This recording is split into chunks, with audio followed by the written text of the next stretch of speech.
हमारे वक्त की धड़कन, हमारा चिंतन, हमारी भावनाएं, हमारे विचार, कभी कोमल बातचीत तो कभी इंटरेक्शन तेज तर्रार।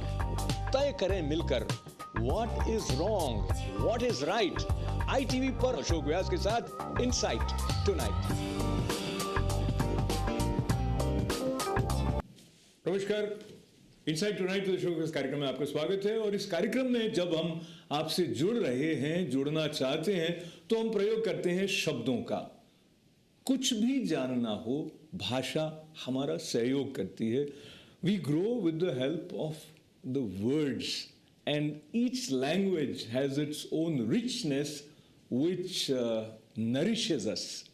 और जब हम भारत से दूर बैठकर हिंदी बियॉन्ड हिंदुस्तान पर चर्चा करना चाहते हैं तो उसका क्या कारण हो सकता है?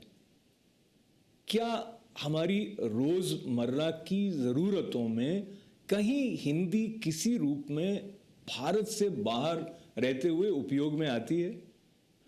उसका एक प्रमाण तो यह है कि अभी भी हिंदी का उपयोग हो रहा है। और मेरी इस मुस्कान के साथ जो शब्द आप तक पहुंच रहे हैं उसमें से कुछ लोग इन शब्दों के साथ भाषा के कारण विशेष रूप से अपनेपन की सुगंध को महसूस कर पाते हैं।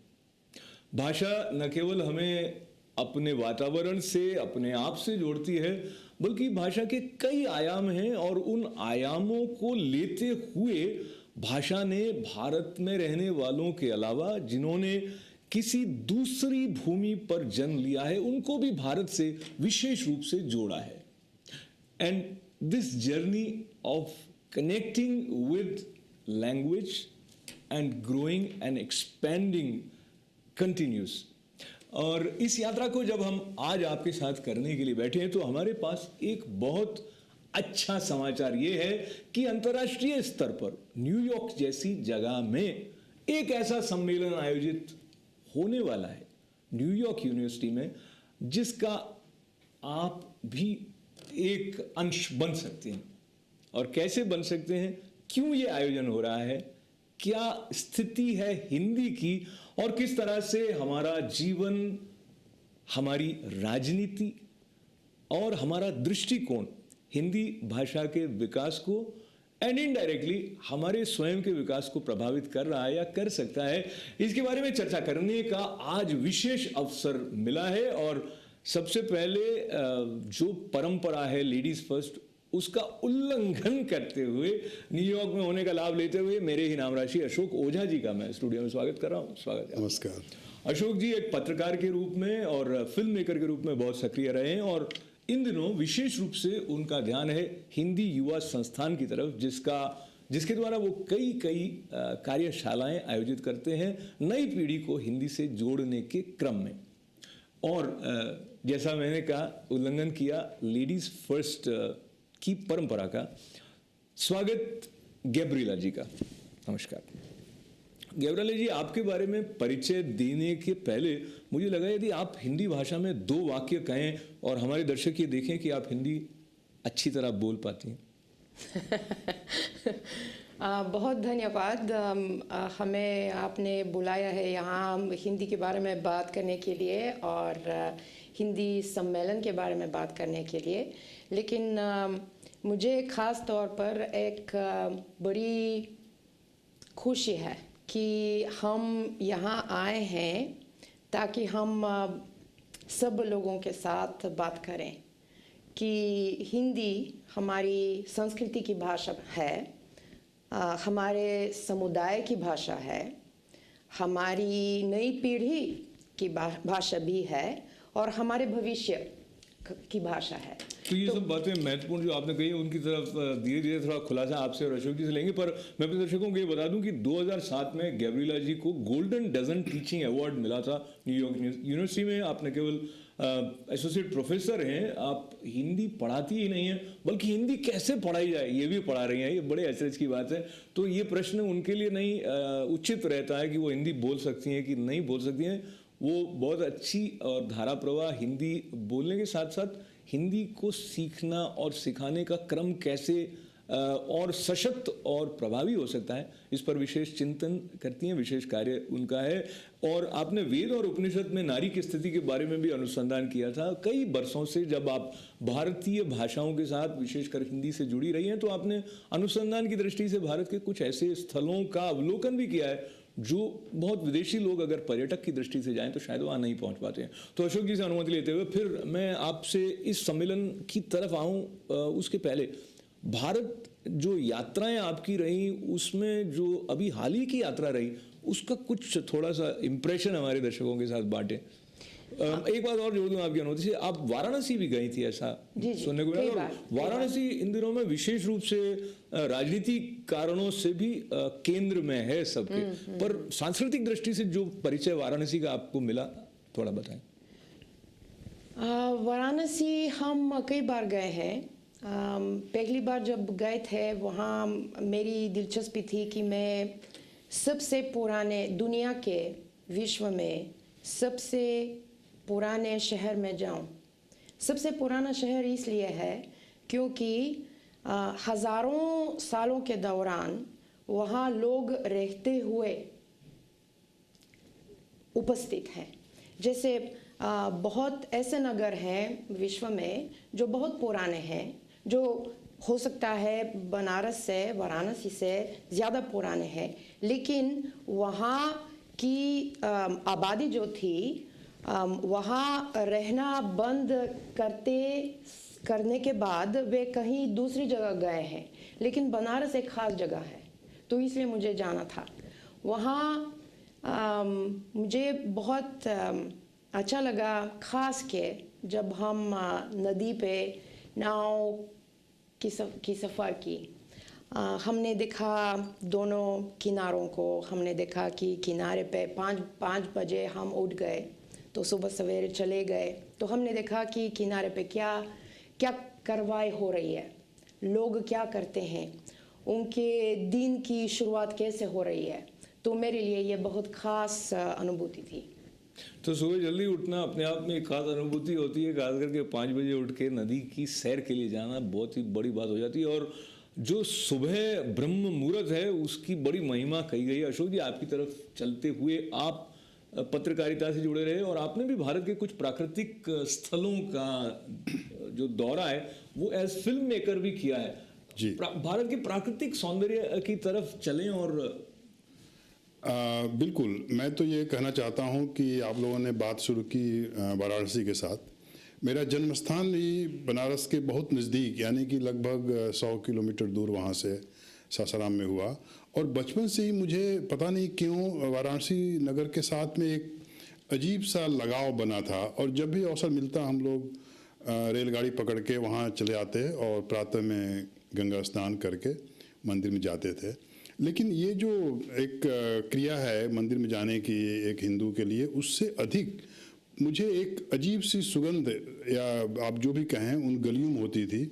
और मुझे आज भी याद है कि बचपन में हम जाते तो सामने वो सांड जो नंदी हैं खड़े होते थे, और हम डरते थे, फिर अपने पिताजी के पीछे होकर बाहर निकल जाते थे। और लोग आराम से घूमते हैं उन गलियों में, जो कि गिरिराज जी ने कहा 5000 वर्ष पुरानी भी हो सकती हैं। तो वहाँ पर जो मैंने देखा तो एक बड़ा अच्छा सा लगा, और तब से आज तक मैं जब भी भारत जाता हूँ तो मुझे उन गलियों में जाने का बहुत मन होता है, और मैं जाता हूँ जिनमें आप खो सकते हैं। तो मुझे लगा हमें थोड़ी देर वाराणसी और रोके हुए, तो क्योंकि आपका भाषा के साथ संबंध है गैब्रिएला जी, तो जब आप किसी ऐसी जगह पर जाती हैं जिसका पौराणिक या सांस्कृतिक, या जैसा आपने कहा 5000 वर्ष, उसके अलावा वहाँ पे जो लोग बोलते हैं वो किस तरह की भाषा का प्रयोग करते हैं, और उस भाषा के प्रयोग को जब आप इस तुलनात्मक दृष्टि से देखें, जो भाषा हम पढ़ाते हैं क्लासरूम्स में, स्पेशली आप अमेरिका में भी पढ़ा रही होती हैं, तो आपको क्या लगता है जो बोलचाल की भाषा है और जो हमारी क्लासरूम की भाषा है, उसमें कुछ अंतर है या? अंतर नहीं होना चाहिए। ये हमारी जिम्मेदारी है कि हम बच्चों को असली भाषा दिखाएं, असली भाषा पढ़ाएं। जैसे जो भी भाषा भारत में जगह जगह बोली जाती है वो अलग है। थोड़ी सी जैसे मान लीजिए कि हम दिल्ली में हैं, वहाँ पंजाबी आती है, या हरियाणी आती है, या दूसरी जगह जो है बिहारी, हम रखते हैं या रहते हैं बोलते हैं, अलग अलग बोलियां होती है। तो हिंदी एक, देखिए, हिंदी एक बड़ी भाषा है जिसमें अलग अलग बोलियां आती है। तो हमारे बच्चों को हर बोली की तरफ ध्यान देना चाहिए और जागरूकता होनी चाहिए। मतलब वे सब कुछ नहीं बोल पाएंगे, फिर भी उनको मालूम होना चाहिए और उनकी प्रतीक्षा होनी चाहिए कि जब वहाँ जाएंगे किस प्रकार की बोली वे सुनेंगे। तो आपने बहुत सुंदर एक आयाम खोला भाषा को लेके। भाषा के साथ भारत के अलग अलग राज्यों में कुछ अलग रंग से दिखाई देते हैं, और आपने एक जैसे रहते रहते इसके प्रयोग के बारे में कहा। ये तो उच्चारण करने पर पता लगेगा, लिखी हुई जो भाषा होगी उसमें अगर कोई एक प्रामाणिकता, जैसे आपने कहा असली भाषा हम सिखाएं, तो असली भाषा का प्रश्न जो है वो प्रामाणिकता के प्रश्न की तरफ ले जा रहा है। तो अशोक जी, आप क्या सोचते हैं, कैसे निर्धारित होगा क्या असली भाषा है? जी, ये विवाद हमें हर जगह देखने को मिलता है कि हम भाषा कौन सी सिखाएं। लेकिन मैं तो कोई भाषा विशेषज्ञ नहीं हूँ। मैंने भी सीखा है गब्रिएला जी जैसे दूसरे शिक्षकों से कि कैसे हिंदी पढ़ाई जाए।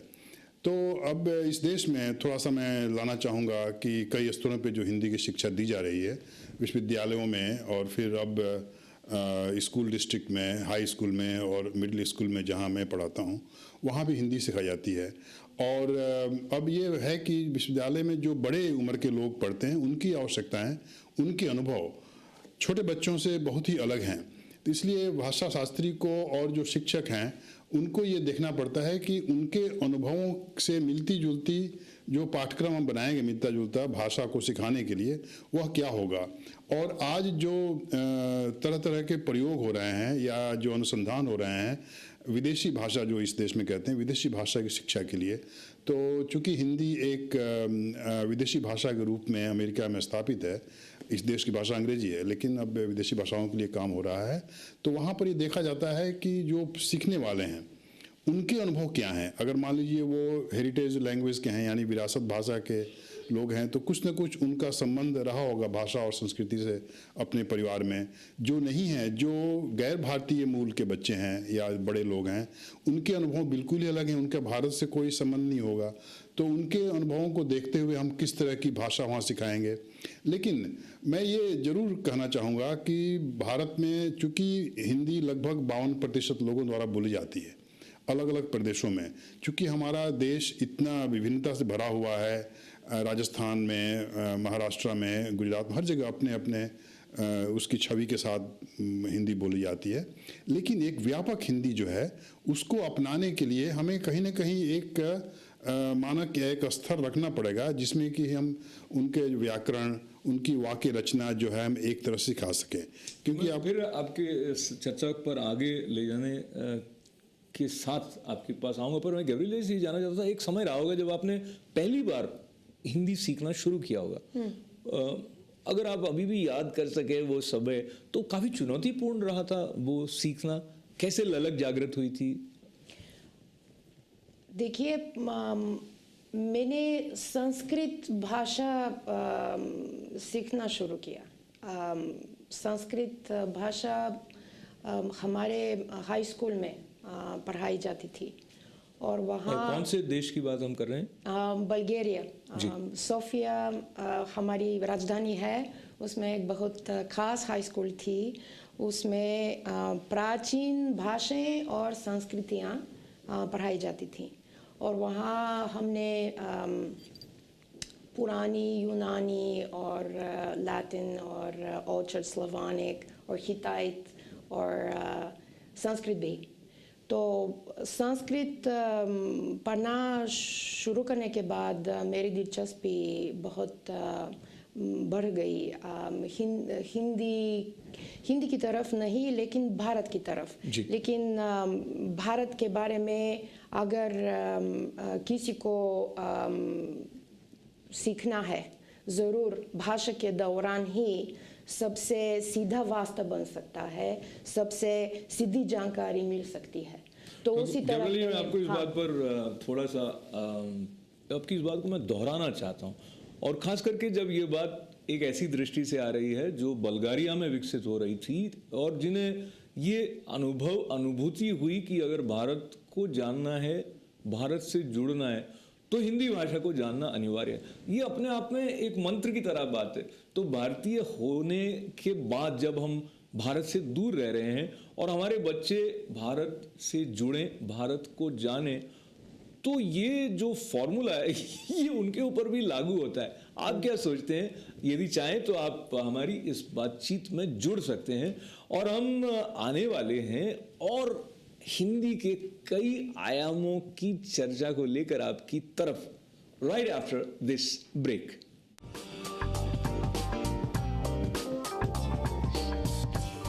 To advertise in this show, please call 347-653-1309. आप सभी का स्वागत है डांस के महाकुंभ भारत की शान रुचो में।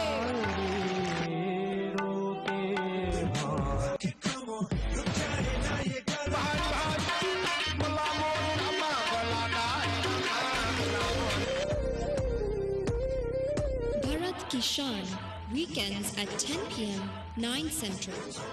For advertising, please call 347-653-1309. Spirituality is the medium which frees our mind of all emotional shackles and temptations and guides us towards enlightenment and peace. Himali Spiritual Center is the gateway to liberation from pain, misery, and suffering. Here, through religion, meditation, yoga, worship, and gem therapy, all troubles are treated. Himali Spiritual Center, 718-887-2929. Your eyes are the windows to your world. Trust your eyes to Malik Eye Care. This is where ophthalmology, optometry, and opticianry join under one roof to meet all your vision needs. Our offices house a plethora of state-of-the-art lasers and diagnostic equipment. I'm a board-certified ophthalmologist and a member of the American Academy of Ophthalmology, and also a fellow of the American College of Physicians and Surgeons. I've done thousands of ocular surgeries to restore vision to many patients. Consult our offices to see how we can improve your vision. We look forward to seeing you at your next appointment.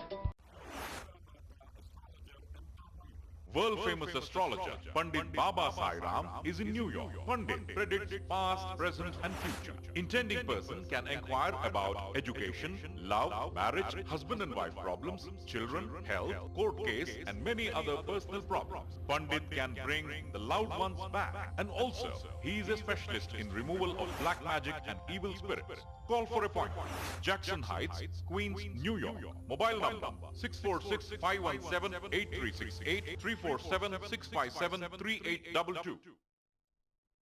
Do you want to lose weight fast? Then get out your smartphone now. Because Only Protein, the protein system for weight loss, has a great TV offer. Only Protein's about athletic performance. It's also a great meal replacement that helps you lose weight. Performance, princess. Weight loss, big shot. People are passionate about the Only Protein system. The results are for real. Because it does more than boost your energy, it also helps control your appetite and burn fat all day. I'm losing weight without losing muscle. Just 103 calories per serving. The meal replacement you want, the energy you need. It's more than just protein. It's Only Protein. All right, you win. With Only Protein, we both win. It's about feeling better. And being better. I feel better than I have in years. Order now and get our meal replacement on-the-go 10-pack, protein powder 5-pack, plus our new Metatherm weight loss pills. It's an $84 weight loss value for just $19.99 risk-free. Order now and get free shipping. Only Protein. Feel better, be better. Welcome back to inside tonight with Ashok Vyas, और आज हम बात कर रहे हैं Hindi beyond Hindustan. और beyond Hindustan में हिंदी की चर्चा करते हुए जो हमारे साथ गैब्रिएला जी हैं, जिन्होंने ब्रेक से पहले बताया कि जब भारत को जानने की इच्छा हुई तो उन्हें लगा कि हिंदी को सीखना भी आवश्यक है। और फिर उसके बाद ये यात्रा कैसे शुरू हुई हिंदी सीखने की? आसान था, मुश्किल था? आसान था।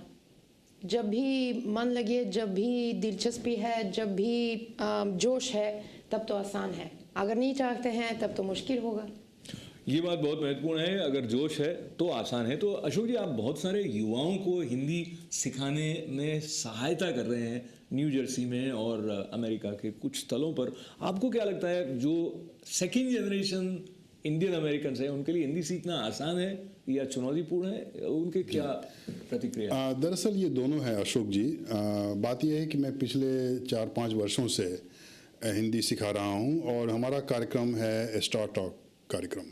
और स्टार टॉक कार्यक्रम सिर्फ गर्मी के मौसम में हमें कुछ निश्चित समय के लिए किया जाता है और उसमें हमें ये ध्यान रखा जाता है कि हमारे बच्चे किस उम्र के हैं, क्या पढ़ते हैं, उनकी पृष्ठभूमि क्या है। तो इसलिए फिर हमें देखना पड़ता है कि उनके लिए हम पाठ्यक्रम बनाएंगे। तो जो बच्चे यहाँ पर पैदा हुए और बड़े हो रहे हैं उनके लिए संस्कृति तो कोई नई बात नहीं है, भारतीय संस्कृति से जुड़े हुए हैं, माँ बाप के साथ जाते हैं, घूमते हैं, लेकिन स्कूलों में वो सिर्फ अंग्रेजी माध्यम से पढ़ते हैं और जब भारत जाना होता है तो एक अपने परिवार के साथ जाकर शादी ब्याह में वहाँ उसका एक हिस्सा बन जाते हैं, फिर चले आते हैं। तो एक पूरी तरह से भाषा को नहीं अपनाते क्योंकि उनको आती नहीं है। और मुश्किल ये है कि हमारे समुदाय में बहुत कम ऐसे माता पिता हैं जो बच्चों के साथ ज़्यादातर हिंदी में बातचीत करें। कुछ अब हो रहे हैं, तो इसलिए हमें देखना पड़ता है कि वो यहाँ पर पैदा हुए, हमारे हेरिटेज हैं, विरासत के बच्चे हैं, लेकिन हमें उनके लिए उनको इस तरह लेना है कि उनको कुछ पता नहीं है। जैसे अगर हम लाल किला के बारे में बताते हैं तो उसके इतिहास भी थोड़ा हमको बताना पड़ता है क्योंकि उनको सीधा कोई उनका संदर्भ नहीं मिलता। तो इसलिए शुरुआत में मुश्किल होती है, लेकिन फ़ायदा ये है कि जो विरासत के हेरिटेज बच्चे हैं वो जल्दी सीखते हैं और जो गैर विरासत यानी कि नॉन हेरिटेज जो गैर भारतीय मूल के हैं उनको थोड़ा सा समय लगता है क्योंकि उनको हर चीज़ नए ढंग से ग्रहण करना पड़ता है। तो ये भारत भारत भारत, जय भारत, इस तरह का उद्घोष करने वाले कई लोग आज भी भारत में हैं और भारत से बाहर भी हैं। पर भारत की जय क्यों और हिंदी सीखना क्यों, ये प्रश्न भी हमारे सामने आता है। और जब हिंदी सीखने के प्रश्न की तरफ हम गैब्रिएला जी की तरफ बढ़ते हैं और वो इस तरफ से सोच कर देखें, आप में से कुछ लोग अपने बच्चों को बुलाकर दिखाएं कि गैब्रिएला जी कितनी अच्छी हिंदी बोल रहे हैं। वो दूसरे कमरे में है, आप उनको इधर बुला सकते हैं जिस कमरे में टीवी पर आप ये कार्यक्रम देख रहे हैं। और अगर आप ये सोच रहे हैं कि उनको हिंदी सिखाने में बहुत मुश्किल आती है तो शायद कुछ टिप्स आपको अशोक जी से और गैब्रिएला जी से मिल सकती हैं। बट गैब्रिएला जी, आपकी दृष्टि में ये क्यों इम्पॉर्टेंट है? Because kids think that there is no point of Hindi in my life, I don't go that often to Hindi India और मेरा तो काम सब चल जाता है, तो मैं क्यों सीखूं हिंदी? बहुत शोध किया गया है कि द्विभाषीय बच्चे ज़्यादा होशियार है, कि द्विभाषीय लोग काम में ज़्यादा अच्छे हैं और कि द्विभाषीय लोग कम मस्तिष्क से संबंधित बीमारियों से पड़ जाते हैं। सो मतलब है कि दो भाषाएं जानने में काफ़ी लाभ होता है, नंबर 1। नंबर 2 है कि देखिए, जो बच्चे देशी बच्चे हैं उनका वास्ता माँ बाप से हमेशा के लिए रहेगा, लेकिन ये वास्ता माँ बाप की संस्कृति का है। और संस्कृति में 3 मुख्य पहलू हैं, 1 है वस्तु, 2 है कार्रवाई, 3 है दृष्टिकोण। हम वस्तु को देख सकते हैं, हम देख सकते हैं कि माँ बाप क्या करते हैं, क्या मंदिर में जाते हैं या मस्जिद में जाते हैं या दूसरी जगह जाते हैं, क्या खाते हैं, क्या पहनते हैं, ये देख सकते हैं। जब तक हम उनकी दृष्टिकोण नहीं समझेंगे तब तक हमारा वास्ता हमारे माता पिता के साथ नहीं हो सकता है और भाषा के बिना ये वास्ता बिल्कुल असंभव है। बहुत ही तार्किक ढंग से उन्होंने बताया कि भाषा के बिना आप अपने पिता माता, उनका मूल क्या है, उनका उद्गम क्या है, where they are coming from and what is it that they see in you, their perception, and if you want to connect with that then it is important that you learn their native language, which happens to be Hindi for many Indian Americans. But then the question comes, Ashok ji, and she mentioned that if you know 2 languages, it helps you in developing your mind in a way that prevents the possibility of, let us say, depression, because she was indicating about good mental health. Now, taking this logic, तो बहुत सारे परिवार जो भारत से आए हुए हैं, उनके परिवार में, घरों में अगर क्षेत्रीय भाषा का प्रयोग होता रहा, जैसे गुजराती बोलते हैं, पंजाबी बोलते हैं, मराठी बोलते हैं, तो वो हिंदी सीखें, ऐसा उनको आवश्यक लग भी सकता है, नहीं भी लग सकता है। आपका क्या अनुभव रहा है? ये थोड़ी समस्या है। जो मेरा अनुभव ये है, क्योंकि मैं स्कूल डिस्ट्रिक्ट में एक सर्टिफाइड शिक्षक हूँ सोशल स्टडीज़ में, तो मैं अक्सर जाता हूँ पढ़ाने के लिए बच्चों को, और मैं ध्यान रखता हूँ कि जो माध्यमिक वर्ग हैं, ग्रेड 6, 7, 8, उन स्कूल में, मिडिल स्कूल में ज़्यादा जाऊँ, क्योंकि हमारे एडिसन में बहुत सारे हमारे देशी हेरिटेज बच्चे ज़्यादा हैं, तो मैं उनको थोड़ा सा गौर से देखता हूँ कि वो क्या पढ़ रहे हैं। तो मैं ये देखता हूँ कि जो गैर भारतीय बच्चे हैं, उनके साथ उनका एक विचारों का आदान प्रदान होता है, यानी कि वो अंग्रेजी चूँकि सब लोग पढ़ रहे हैं, और अगर वो विज्ञान पढ़ते हैं या समाज शास्त्र पढ़ते हैं तो अंग्रेजी में वो अपनी बातें करते हैं। लेकिन ऐसे मौके आते हैं जो कि अनौपचारिक है, इनफॉर्मल है।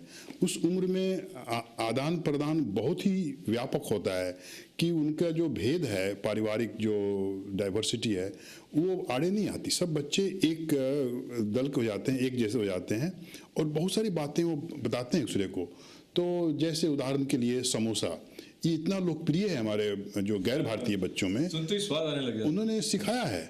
इस तरह से बहुत सारी बातें, लेकिन हमारे बच्चे स्वयं बहुत सारी बातें सही संदर्भ में नहीं जानते हैं या नहीं सीखते हैं, इसलिए वो अपनी सांस्कृतिक चीज़ों को अपनी भाषा के माध्यम से ज़्यादा नहीं आदान प्रदान कर सकते।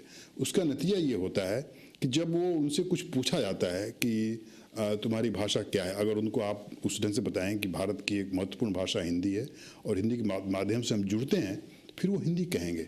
लेकिन वो इस भ्रम हो जाते हैं, संदिग्ध में पड़ जाते हैं, संदेह में कि वो गुजराती कहें, पंजाबी कहें या हिंदी कहें। तो कभी बहुत ही महत्वपूर्ण बिंदु है। भारत से बाहर कोई आपसे पूछे कि भारत की भाषा क्या है, आपकी भाषा क्या है, तो आप क्या कहेंगे? हिंदी कहेंगे। हिंदी को राजभाषा का दर्जा दिया गया और आधिकारिक तौर पर हिंदी को अपनाया गया स्वतंत्रता के बाद।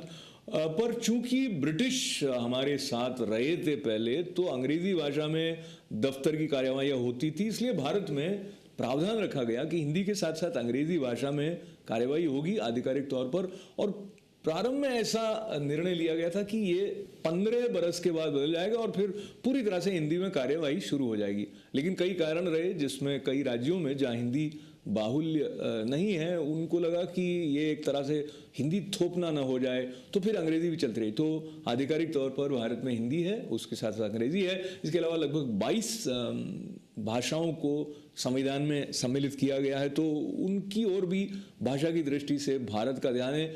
फिर भी जोड़ने वाली भाषा के रूप में हिंदी की मान्यता हमेशा से रही है और अभी भी बनी हुई है। पर गैब्रिएला जी, एक और प्रसंग आता है जब हम हिंदी और उर्दू की बात करते हैं। चूंकि हमने शब्द हिंदुस्तान लिया है, तो हिंदुस्तानी भाषा में कहीं कहीं थोड़ा मिश्रण हिंदी उर्दू दोनों का आता है। आपने कभी ऐसा महसूस किया कि धर्म के आधार पर भाषा के साथ जुड़ाव की सघनता या विरलता जुड़ी रहती है? यानी सीधे सीधे जो कुछ लोग ऐसा मानते हैं कि ये हिंदी है तो ये हिंदुओं की है, उर्दू है तो मुसलमानों की है, ऐसा तो नहीं? ऐसा तो है, और ये उसका कारण इतिहास में है, उसका कारण उपनिवेश में है, उसका कारण विदेशियों का है। लेकिन नहीं होना चाहिए, क्योंकि मान लीजिए कि बंगाल में कितने लोग हैं जो मुसलमान हैं लेकिन बंगाली बोलते हैं, तो क्या उसका मतलब नहीं है कि बंगाली मुस्लिमों की भाषा भी होती है? और पंजाब में भी, और जो द्राविड़ भाषाएं हैं, द्राविड़ राज्यों में, वहाँ भी मुस्लिम लोग हैं, तो उनकी भाषा अलग है, उर्दू नहीं है, या अलग उर्दू की शैली है। तो भाषा धर्म से संबंधित करना हमारे इतिहास का मेरे ख्याल से सबसे बड़ा दोष है। ये बंटवारे का कारण है, और ये आजकल की जो तनाव है उसका कारण भी है। तो मेरे ख्याल से ये गलत बात है। लेकिन भारत में भाषा की स्थिति बहुत बहुत जटिल है। मान लीजिए यूरोप और भारत, यूरोप भारत जैसा है और भारत यूरोप जैसा है, अलग अलग भाषाएं बोली जाती हैं, लेकिन इतिहास के दौरान भारत में जो भाषाएं बोली जाती है, दक्षिण में सिर्फ जो द्रविड़ हैं वे थोड़ा सा अलग हैं। जो बाकी भाषाएं हैं वे काफ़ी मिलते जुलते हैं। तो अगर आपको हिंदी मालूम है तब तो आप पंजाबी समझेंगे, आप मराठी समझेंगे, गुजराती समझेंगे, या उनको सीखने में कोई मुश्किल नहीं मिलेगी। उसी तरह यूरोप में नहीं है। यूरोप में अलग अलग भाषाएं हैं, वे बहुत नहीं मिलती जुलती है। यूरोप में एक लिपि है। भारत में भाषाएं मिलती जुलती हैं लेकिन लिपियां अलग हैं। तो ये मतलब कम से कम एक पहलू होना चाहिए जिसमें कोई ना कोई आपसी समझौता होना चाहिए। ठीक है, तो यूरोप में लिपि है, भारत में हिंदी है। तो बहुत अच्छी सी बात गैब्रिएला ने कही, और मैं सोच रहा था लेके कहाँ जा रहे हैं यूरोप और भारत को। तो फिर बाद में जोड़ने वाली भाषा के रूप में भारतीय भाषा जो है वो हिंदी है, और इस बात पर मुझे लगता है कि किसी को आपत्ति ना होगी। पर अशोक जी, राजनीतिक तौर पर जो भाषा के प्रवाह में गति देने के लिए, उसको बढ़ावा देने के लिए जिस तरह से भारत सरकार का रवैया कह लीजिए रहा है, वो कितना आपको लगता है कि भाषा के विकास में सहायक रहा है, या उसमें आपको लगता है कुछ और होना चाहिए था? ये बहुत ही आपने सही प्रश्न पूछा है, लेकिन उसके पहले मैं आपके उस प्रश्न को थोड़ा सा मैं स्पर्श करना चाहता हूँ, जो कि आपने गैब्रिएला से पूछा, जो धर्म और भाषा की बात। मैं समझता हूँ कि ये प्रश्न उठना नहीं चाहिए, क्योंकि गैब्रिएला ने कहा कि इतिहास इसके पीछे कारण है, इतिहास कारण है। और उसके बाद जो भी समाज को मिला है, भारतीय समाज को उर्दू के माध्यम से और हिंदी के माध्यम से, जो एक सह अस्तित्व का स्वरूप चला है, चाहे वो लखनऊ की विरासत हो या फिर हैदराबाद हो या जो भी हो, राजनीति में नहीं जा रहा हूँ, लेकिन जो हिंदी और उर्दू की अच्छी बातें हैं, जो उनकी कविता है, जो गज़लें हैं, और उनके साथ जो उनके अपनाने वाले हैं, जो गीतकार हैं या फिर जो लेखक हैं, तो दोनों में इतना गहरा आदान प्रदान है, चाहे वो प्रेमचंद हों या गुलजार हों, कि हमें इस राजनीतिक प्रश्न को किनारे कर देना चाहिए। और मैं तो यहाँ तक कहूँगा कि हिंदी भाषा को अगर आप धर्म से जोड़ेंगे तो इससे बड़ी भूल तो हो ही नहीं सकती है। हिंदी को इससे बड़ा ज़्यादा कोई खतरा और नहीं हो सकता है कि आप उसको कहें कि वो हिंदुओं की भाषा है। नहीं जी, नहीं। मैं जब जाता हूँ भारत में, ऐसे बहुत सारे हमारे मित्र हैं जो कि मुसलमान हैं। वो हिंदी इसलिए नहीं सीखे कि वो मुसलमान हैं, उन्होंने हिंदी पसंद की और हिंदी में महारत हासिल की। को हम ओपन रखते हुए और जी, तो इसको मैं ज़्यादा नहीं लेना चाहता हूँ। इसीलिए मैं चाहता हूँ कि इस बात पे आपने अभी पूछा कि भारत सरकार की भूमिका जो बहुत महत्वपूर्ण है हिंदी को आगे बढ़ाने के लिए, क्योंकि एक तो जनता भाषा को आगे ले आती है, लेकिन भाषा का स्वरूप, भाषा को विकसित करना, भाषा को विभिन्न क्षेत्रों में, स्वास्थ्य सेवा में, अभियांत्रिकी में, विज्ञान की भाषा में उसको समावेश करना, उसमें सामग्री पैदा करने का जो कार्य है, ये तो सरकार ही कर सकती है, सरकार की एजेंसियां कर सकती हैं। तभी भाषा और ज़्यादा बढ़ेगी, जो कि भारत में प्रयास होते होते रह गया राजनीतिक कारणों से। इसलिए राजनीति को भाषा से दूर रखा जाए, सरकार को जो संविधान ने आदेश दिया है वो पूरा करती रहे। तो आपकी बात से मैं ये बात और जोड़ते हुए गैब्रिएला की तरफ बढ़ना चाहता हूँ। क्या है, जब तक इंटरेस्ट नहीं होता है तब तक कोई सीखने में भी इंटरेस्ट नहीं लेगा, बढ़ावा भी नहीं होगा। तो सरकारी तौर पर कई कार्य इस तरह होते रहे कि जो एक शुष्कता जैसा भाव रहता है कि भाई ऐसा करना है तो दिल से नहीं आ रहा है। तो ये जो दिल से आने वाली बात है, लोग जब हिंदी सीखने के बारे में सोचते हैं तो वो कहीं ना कहीं बॉलीवुड से जुड़े हैं, इसलिए उनको हिंदी सीखने की इच्छा होती है। ऐसा आपको भी लगा है और उसका उपयोग आप कहीं सिखाने में करते हैं? काफ़ी होता है। और जैसे आपने पूछा कि हमें कौन सी हिंदी पढ़ाना चाहिए और कौन सी हिंदी मानक शैली हमें समझना चाहिए, वो है बॉलीवुड में जो हिंदी बोली जाती है, कई फिल्मों में हिंदुस्तानी भाषा है, काफ़ी उर्दू शब्द आते हैं, काफ़ी उर्दू संस्कृति भी आती है, वो ठीक है, वो हिंदुस्तानी भाषा है। और कभी कभी जैसे मान लीजिए कि बनारस में कोई संदर्भ बना हुआ है, उसमें कहानी हो रही है, तो ज़रूर वहाँ ज़्यादा सांस्कृतिक रूप की हिंदी आएगी, तो ये भी हिंदी है। तो उसी तरह बॉलीवुड आजकल हिंदी का झंडा फहराते हैं। वहाँ की फिल्में, बॉलीवुड की फिल्में, वे स्वाभाविक रूप से भाषा इस्तेमाल करते हैं। मतलब मेरा मतलब नहीं है कि हो सकता है निर्देशकों का ये भी विचार है कि हमारी ऑडियंस कौन कौन है, कौन से देशों में लोग हमारी फिल्में देखेंगे, तो हो सकता है उसी तरह भाषा को वे उसी तरह मतलब संचालित करते हैं।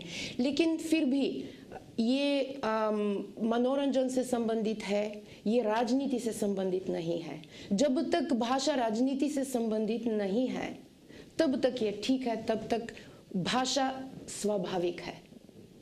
स्वाभाविक शब्द भी बहुत अच्छा है, और स्वाभाविक होते हुए इस कार्यक्रम के संदर्भ से ये कुछ पंक्तियाँ हिंदी भाषा को समर्पित आप दोनों और आप सबके साथ बांटते हुए हिंदी से संबंधित हैं कि जगत से जुड़ना सिखलाती है, सार सांस का बतलाती है, अर्थ पूर्ण करती हर पग को, हिंदी मुझे बहुत भाती है और मेरे पुरखों की थाती है, हर एक दिशा से अपनाती है, परिचय मेरा हिंदी भाषा आत्म सुधा रस छलकाती है। वाह, क्या बात। तो ये आत्म सुधा रस छलकाने वाली भाषा से संबंधित एक अंतर्राष्ट्रीय हिंदी सम्मेलन जो न्यूयॉर्क में आयोजित होने वाला है, उसमें क्या क्या होने वाला है, कौन कौन आने वाले हैं, इसके बारे में बातचीत करेंगे हम इस छोटे से ब्रेक के बाद।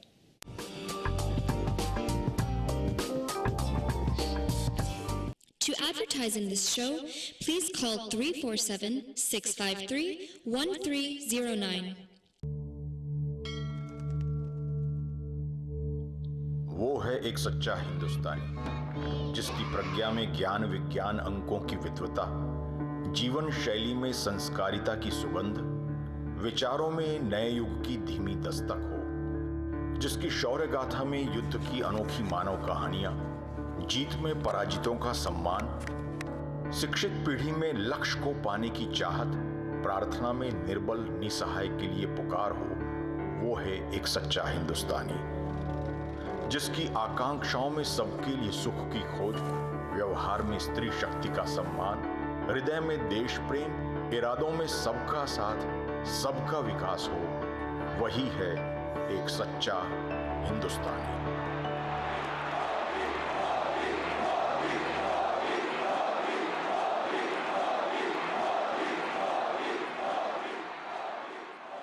Spirituality is the medium which frees our mind of all emotional shackles and temptations and guides us towards enlightenment and peace. Himali Spiritual Center is the gateway to liberation from pain, misery and suffering. Here, through religion, meditation, yoga, worship and gem therapy, all troubles are treated. Himali Spiritual Center, 718-887-2929. There's a distinction and beauty to a Four Seasons sunroom. It's more than the way it's built, it's the way it makes you feel. Your home is the cornerstone of your life. Create a space to rest and relax. Spend time with the people you love. Surround yourself with friends. Build your future. There are so many reasons to add light, space, and above all, value to your home. The only question is, what will you create? With our free in-home design consultation, you can start imagining now. And with prices from as little as $129 a month, now is the time to call Four Seasons. To celebrate our 40th anniversary, Four Seasons is offering free installation with any sunroom purchase. Plus, 40% off our energy-saving windows. That's 40 years of delivering beautiful, custom-built sunrooms with cutting-edge technology. Call today or visit us online and ask about our extensive range of living solutions. Four Seasons. Live, love your life. I am your immigration attorney, Michael Fulwani. And I'm your immigration attorney, David Nachman. Keep watching us, our program on immigration and you. For the latest information, updates, and developments about immigration law. Every Saturday at 8:15 p.m. And wake up to us on Sunday at 11:45 a.m. Consult Swami Manjeet Ji for accurate horoscope reading, palm reading, and likelihood of love, marriage, children, business, health, immigration, and court cases. Swamiji removes black magic, gives protection, and helps in removing various problems by powerful holy mantras and meditation on God. Free check of black magic. Excellent results. Call 718-358-2901. The number again, 718-358-2901.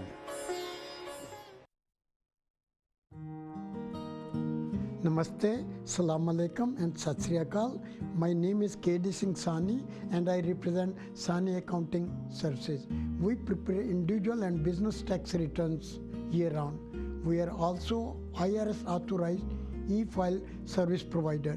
We offer excellent services at very affordable rates. I have 30 years of experience in small business consultation and management. I will be grateful for your business and you will be our satisfied customer. Thank you.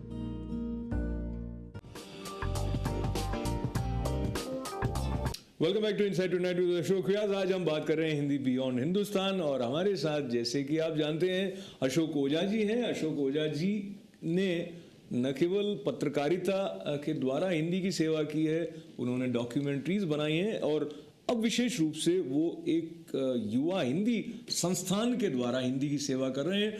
और दूसरी तरफ हमारे साथ हैं Gabriela जी। Gabriela जी associate professor हैं New York university में और आप सम्मानित भी हुई हैं गोल्डन डजन टीचिंग अवार्ड से। आप हिंदी न केवल पढ़ाती हैं बल्कि हिंदी कैसे पढ़ाई जाए ये भी आप सिखाती हैं। और अब आप जब अंतर्राष्ट्रीय हिंदी सम्मेलन के आयोजन के बारे में विचार करते हैं तो क्या उसकी आवश्यकता लगती है? Why this kind of event to be organised? आजकल अमेरिका में भाषा सीखने और भाषा पढ़ाने की ओर बहुत ध्यान दिया जा रहा है सरकारी तौर से। और आजकल अमेरिका में ये निष्कर्ष अभी निकल रहा है कि अमेरिकी लोगों की काबिलियत भाषाओं में बहुत कमज़ोर है कि कुछ करना है। और ये न तो सिर्फ देश की सुरक्षा से संबंधित है लेकिन व्यवसाय से, लेकिन शिक्षा से आदि आदि। तो उसी तरह इस ध्यान की वजह से कई नई इनिशिएटिव्स शुरू हुई है। एक है फ्लैगशिप जो यूनिवर्सिटी से संबंधित है और दूसरा है स्टार्टअप जो खास के स्कूलों से संबंधित है।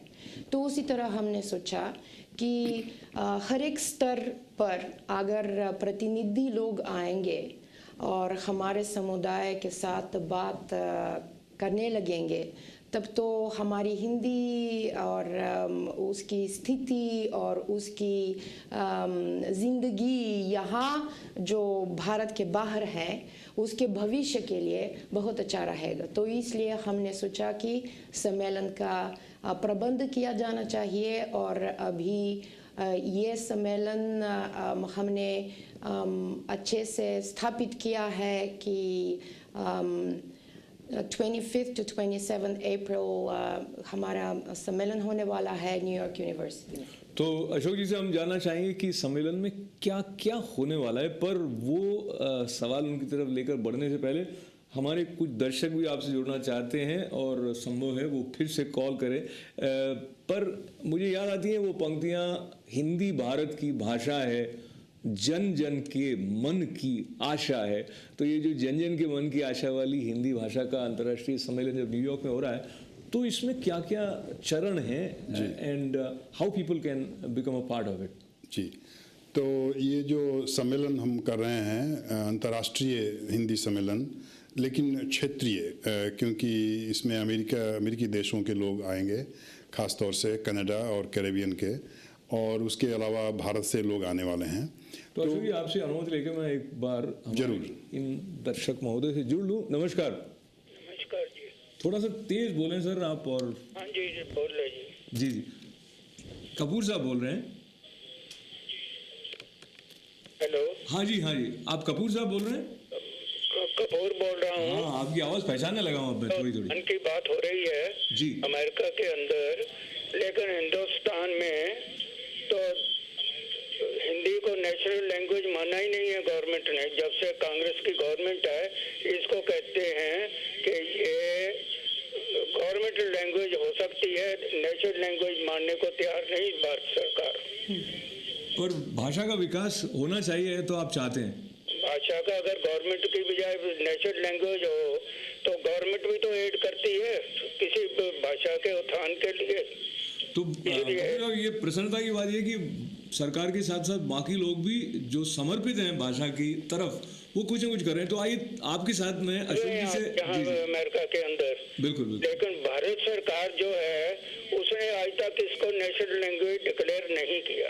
ये बात आपकी बिल्कुल ठीक है। आपको धन्यवाद करते हुए आपसे ये बात जोड़ता चलूं कि ये जो आयोजन हो रहा है इसमें भारत सरकार का भी सहयोग है, न्यूयॉर्क यूनिवर्सिटी का सहयोग है और हिंदी युवा संस्थान का सहयोग है। जी, मैं संक्षेप में उसकी एक रूपरेखा प्रस्तुत करना चाहता हूँ कि जब से इस देश में हिंदी शिक्षा का विस्तार हुआ है, विस्तार से मेरा अर्थ यह है कि विश्वविद्यालयों के परिसर में तो हिंदी सिखाते थे बहुत वर्षों से, और बहुत अनेक विद्वान हैं यहाँ पे भाषा को लेकर, भाषाविद हैं, लेकिन स्कूलों में, हाई स्कूल में और उसके नीचे अभी ये कार्य नहीं हुआ था सुचारू रूप से।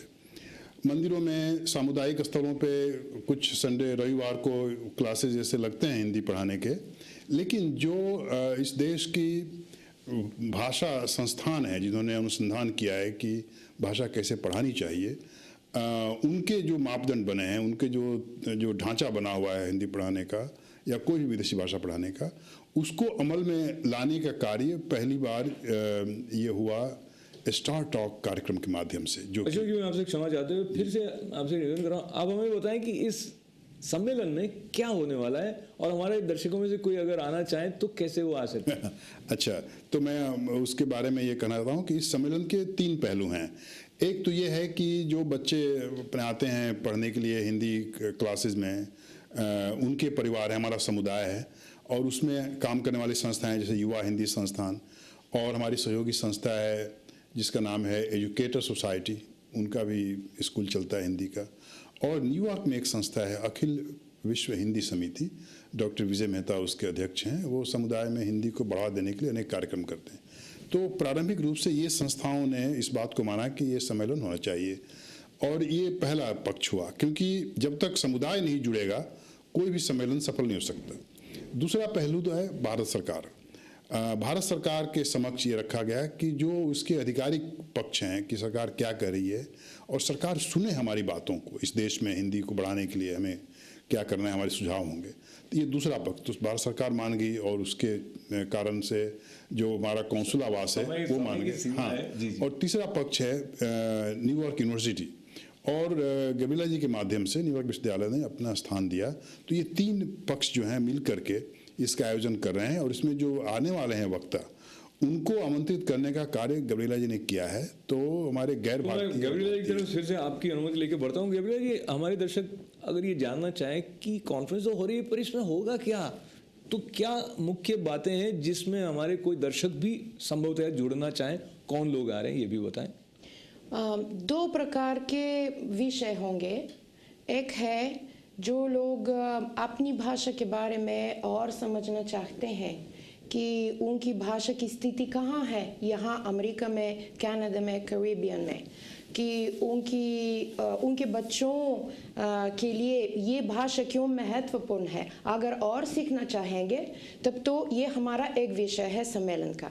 और दूसरा है कि हिंदी सीखना और हिंदी सिखाना, क्या मौके मिलते हैं, क्या पद्धतियाँ होती हैं, और भविष्य में क्या और करना है, ताकि जिन लोगों को अपने बच्चों को सिखाना चाहिए उनको क्या मौके मिलने को होते हैं ताकि वे अच्छे से अपने बच्चों को सिखाएं। तो उसी तरह हमारा सम्मेलन एक सीखने का मौका है सब लोगों के लिए जो उसमें शामिल होना चाहेंगे। So if you want to know more about the details of this conference, we are going to be displaying the website address with the name of Ashok ji as well as with Gabira ji. And also I want to recollect that in America, Hindi is given due importance by US government, and this is considered to be the third most spoken foreign language after Chini and Arabic. और महत्वपूर्ण भाषा है, strategic language माना गया है अमेरिकी सरकार द्वारा, ताकि उसको बढ़ावा मिल सके स्कूलों में और व्यापार के क्षेत्रों में। So now it is important that kids learn Hindi, but it doesn't happen without your total commitment and participation and wholehearted support for people who are trying to do what is good for you, especially from the point of view of Hindi. So, Gabira, in what way do you think community is participating or can participate or should participate towards this direction? Community is already participating. The main effort should be in creating infrastructure. Hindi doesn't have a center. Hindi doesn't have any infrastructure to streamline all the efforts to teach our new generation in Hindi. And this is what we're trying to do during the conference, to find ways to streamline all the efforts that the community is doing. And if there are those members in the community who are not yet involved in the effort of teaching our kids Hindi, then they can get a chance to be involved.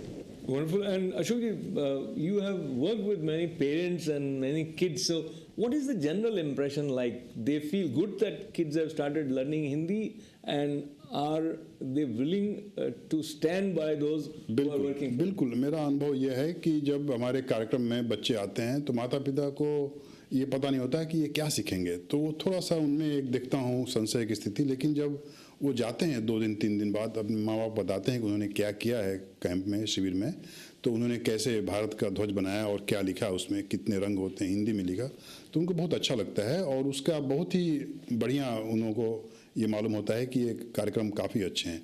मैं एक बात कहना चाहता हूँ जो गबरिया जी ने अभी बताया कि कैसे लोग जुड़ें इस सम्मेलन से, तो आपने बताया उसका जो वेबसाइट का एड्रेस हिंदी कॉन्फ्रेंस americas.com, वहाँ जाएं और रजिस्ट्रेशन जो पेज है, रजिस्ट्रेशन में अपने नाम भर दें तो उनका नाम हमें मालूम पड़ जाएगा।